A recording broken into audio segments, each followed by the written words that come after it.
A Leap of Faith. Life continued at its steady pace, but something inside me had shifted. The conversations I'd had with Carlos, the joy I saw in the children's eyes as they learned, and the small but significant victories in my own life made me realize that the journey to fluency, whether in language or in life, was far more important than the destination. But as I moved through the motions of my daily routine, I couldn't shake the feeling that something bigger was on the horizon. It was like standing on the edge of a cliff, knowing that a leap of faith was necessary, but hesitating, unsure of what lay below. Then, one evening, as I sat with Sarah, our conversation took an unexpected turn. "You know," she said thoughtfully, "there's this conference in New York next month. It's for people who are passionate about language learning and cultural exchange. I think you should go." I looked at her, surprised. "Me? I'm not a professional teacher, Sarah. I just help out at the community center. I don't belong at a conference like that." She smiled, shaking her head. "That's exactly why you should go. You have so much to share, more than you realize. You've helped Carlos and so many others find confidence in their English. You've learned through your own experiences, and that's valuable. Besides, it's not just for teachers, it's for learners too. It's about celebrating the power of language and how it connects people." I hesitated, doubt gnawing at me. Could I really attend something like that? Would my story even matter among professionals and experts? Over the next few days, I couldn't stop thinking about what Sarah had said. The idea of going to New York, of attending a conference filled with people who shared my passion for language, was both exciting and terrifying. I had never considered myself an expert, just someone who had stumbled through their own journey and was trying to help others along the way. But as the days passed, I realized that this was exactly the kind of leap I needed to take. It was an opportunity to push myself beyond my comfort zone, to see what I was capable of, and to share my story with others who might find inspiration in it. The decision was made. I booked my ticket, packed my bags, and found myself on a plane to New York, the city of endless possibilities. As I looked out the window at the skyline, I felt a mixture of excitement and nerves. I had never been to New York before, and the sheer size of it was overwhelming. But I reminded myself that this trip wasn't just about attending a conference. It was about stepping into a new chapter of my life. When I arrived at the conference, I was greeted by a sea of people, all from different parts of the world, each with their own stories and experiences. It was humbling to be among them, to realize that I was part of a global community of learners and teachers, all united by a love of language. The first day was filled with workshops and discussions. I listened to speakers from around the world talk about the power of language to break down barriers, to create connections, and to open doors to new opportunities. It was inspiring, and I found myself taking notes, eager to bring these ideas back to my own community. But it wasn't until the second day that I truly felt the impact of the conference. I had been invited to share my own story in a small breakout session, and as I stood in front of the group, I felt the familiar flutter of nerves in my stomach. I took a deep breath, reminded myself that this was just another step in my journey, and began to speak. I used to think that fluency was the goal. I started, my voice shaky at first. I thought that once I could speak English without stumbling, without feeling embarrassed, I would finally feel confident. But what I've learned through my own experience is that fluency isn't just about language. It's about finding your voice, about being able to express yourself fully, no matter where you are or what language you're speaking. As I continued, the words flowed more easily. I shared my journey, how I had struggled with confidence, how working with the kids at the community center had changed my perspective, and how helping others find their voice had, in turn, helped me find mine. When I finished, the room was quiet for a moment. Then, slowly, people began to applaud. I felt a wave of emotion wash over me. Gratitude, pride, and a sense of belonging that I had never felt before. After the session, people came up to me, sharing their own stories, thanking me for my honesty, and telling me how much they related to my experiences. It was a humbling and empowering moment, and it reminded me that we are all on this journey together. One person, a young woman from Brazil, stood out to me. She told me that she had been struggling with her own language learning journey, feeling like she would never be able to speak fluently. But after hearing my story, she realized that it wasn't about being perfect.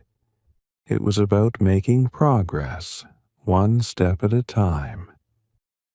I was ready to give up, she admitted. But now I think I'll keep going. Your story gave me hope. Her words touched me deeply.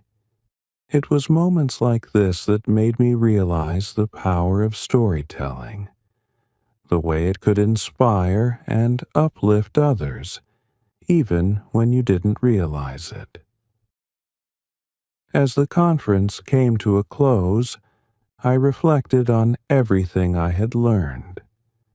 It wasn't just the workshops or the speakers that had made an impact. It was the connections I had made, the stories I had heard, and the reminder that we are all learners, no matter where we are in our journey. Leaving New York, I felt a renewed sense of purpose. I was no longer just a helper at the community center.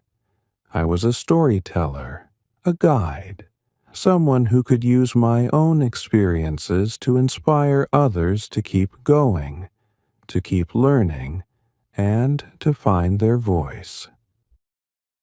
Back home, I returned to the community center with a new sense of confidence. I shared my experiences with Carlos and the other students, and I could see the excitement in their eyes as I told them about the people I had met and the lessons I had learned. I realized something important.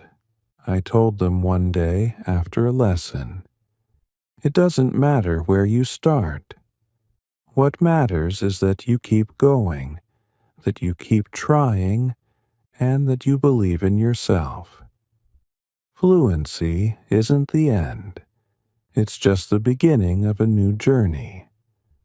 Carlos smiled, nodding. That's what you always tell us. And it's true. As I settled back into my routine, I felt a deep sense of gratitude for the journey I had been on.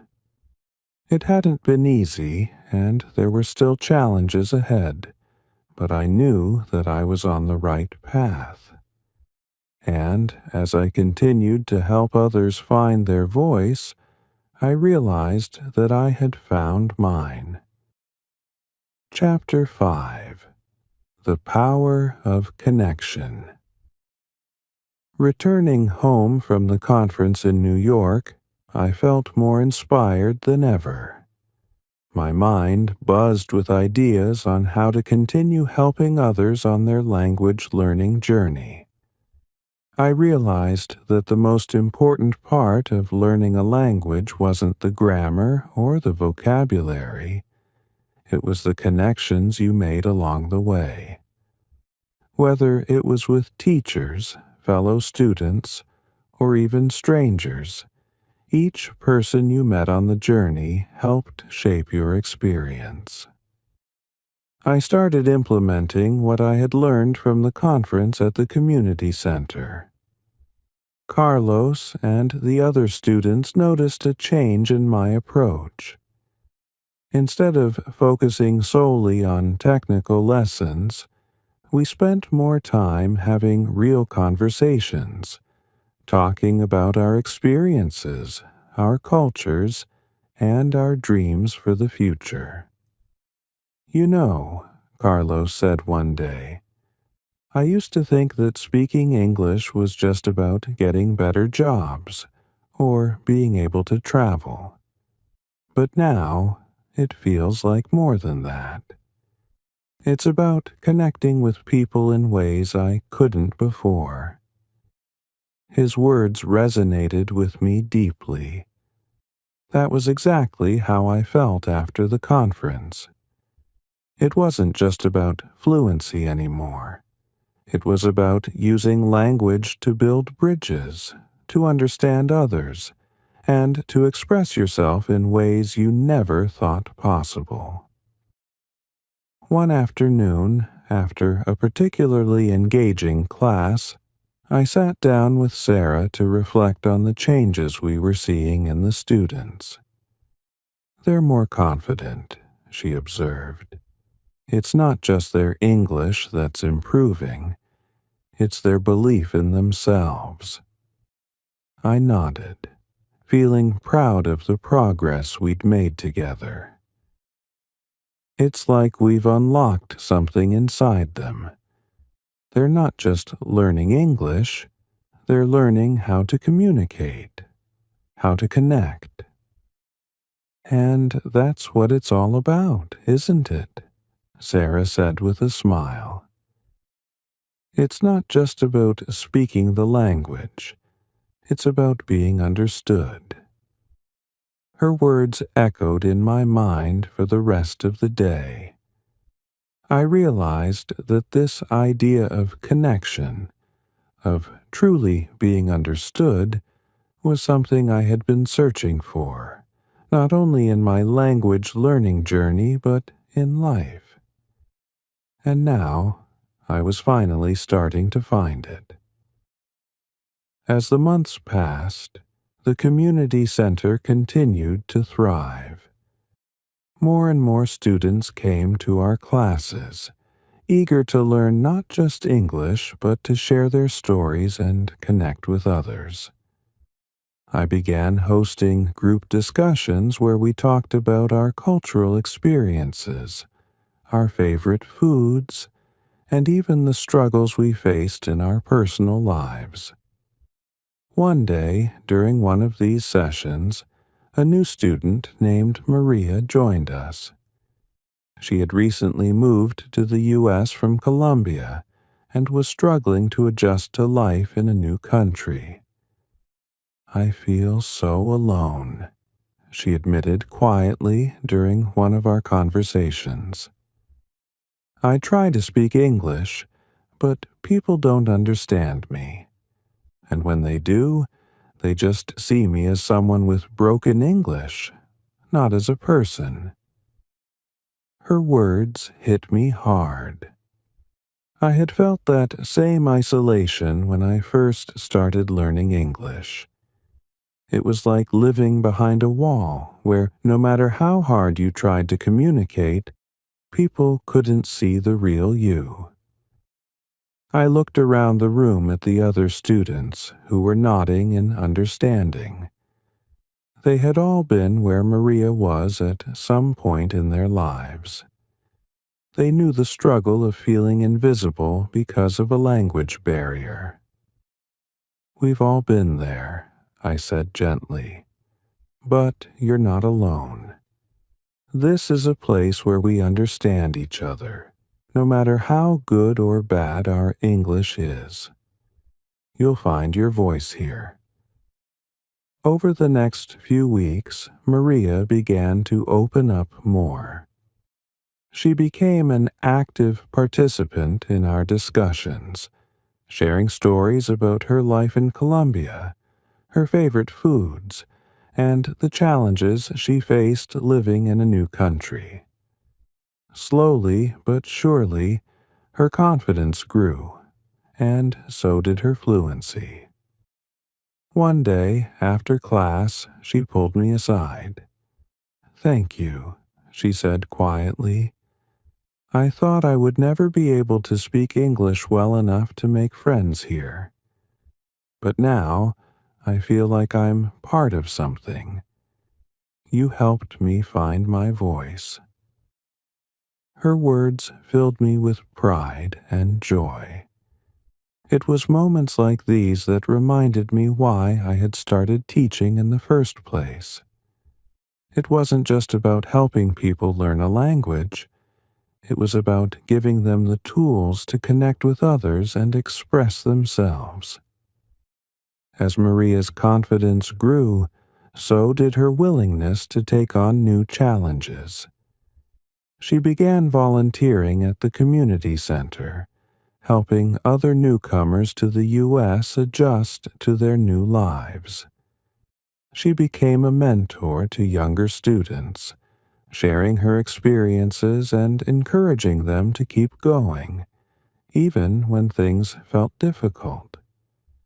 It was incredible to see how far she had come in such a short time. Her journey reminded me of my own, and I realized that the more we helped each other, the stronger we all became. One evening, after a particularly successful class, I sat down to reflect on everything that had happened over the past year. From my own struggles with broken English to helping others find their voices, it had been an incredible journey. I thought back to the conference in New York, to the people I had met and the stories I had heard. Each of those stories had shaped my own, had given me the courage to keep going, and had inspired me to help others do the same. I realized then that this was the true power of language. It wasn't just about fluency or perfect grammar. It was about connecting with others, about building relationships, and about finding your place in the world. And in that moment, I knew that my journey was far from over. There were still more stories to hear, more people to meet, and more connections to be made. I wasn't just a teacher or a student anymore. I was part of a global community of learners, all working together to break down barriers and build a better future. Thank you for being part of this journey with me on the Real Point English Stories channel. Remember, no matter where you are in your language learning journey, you are not alone. Keep going, keep learning, and most importantly, keep believing in yourself. The road to fluency may be long, but the connections you make along the way will make it all worth it. Stay tuned for more stories, more lessons, and more inspiration.